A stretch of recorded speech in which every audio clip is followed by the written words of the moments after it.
بسم اللہ الرحمن الرحیم، الحمدللہ والصلاة والسلام علی رسول اللہ صلی اللہ علیہ وسلم۔ پیارے سننے والوں، آج ہم آپ کو لے کر چلتے ہیں رسول رحمت صلی اللہ علیہ وآلہ وسلم کے الفاظ کی دنیا میں، جہاں ایک ایسا منظر بیان ہوا ہے جو ہر مومن کے دل کو جھنجھوڑ دیتا ہے۔ حضرت عبداللہ بن عباس رضی اللہ تعالیٰ عنہ روایت کرتے ہیں کہ نبی کریم صلی اللہ علیہ وآلہ وسلم نے فرمایا، میں نے جنت کی طرف جھانکا تو کیا دیکھا؟ وہاں کے رہائشیوں میں اکثریت غریب لوگوں کی تھی۔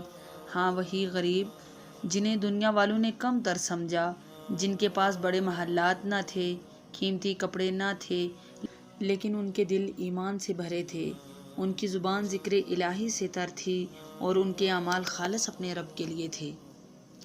اور پھر نبی کریم صلی اللہ علیہ وآلہ وسلم نے فرمایا، میں نے جہنم کی طرف بھی جھانکا تو دیکھا وہاں کی اکثریت عورتوں کی تھی۔ یہ سن کر میرا دل لرز اٹھتا ہے، کیونکہ یہ کوئی عام خبر نہیں، یہ اس ہستی کی گواہی ہے جو کبھی جھوٹ نہیں بولتی۔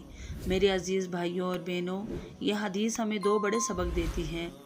ایک کہ دنیا کی غربت ایمان کے ساتھ جنت میں بلندی کا سبب بن سکتی ہے۔ دوسرا کہ عورتوں اور مردوں دونوں کو چاہیے کہ اپنے اعمال کا جائزہ لیں، گناہوں سے بچیں اور اپنے رب کے سامنے عاجزی اختیار کریں۔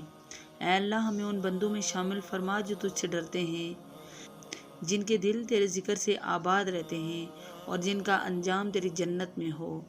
اے اللہ، ہمیں جہنم کی آگ سے ہمیشہ کے لیے بچا اور ایمان پر دنیا سے رخصت فرما۔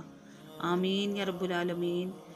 اگر یہ پیغام آپ کو اچھا لگا ہو تو اسے دوسروں تک ضرور پہنچائیں اور ہمارے چینل کو سبسکرائب کریں، بیل آئیکن دبائیں تاکہ ہم اور آپ ایمان کی اس خوبصورت روشنی میں ہمیشہ جڑے رہیں۔ آپ کا ایک کلک کسی کی زندگی بدل سکتا ہے۔ جزاکم اللہ خیر، والسلام علیکم ورحمۃ اللہ وبرکاتہ۔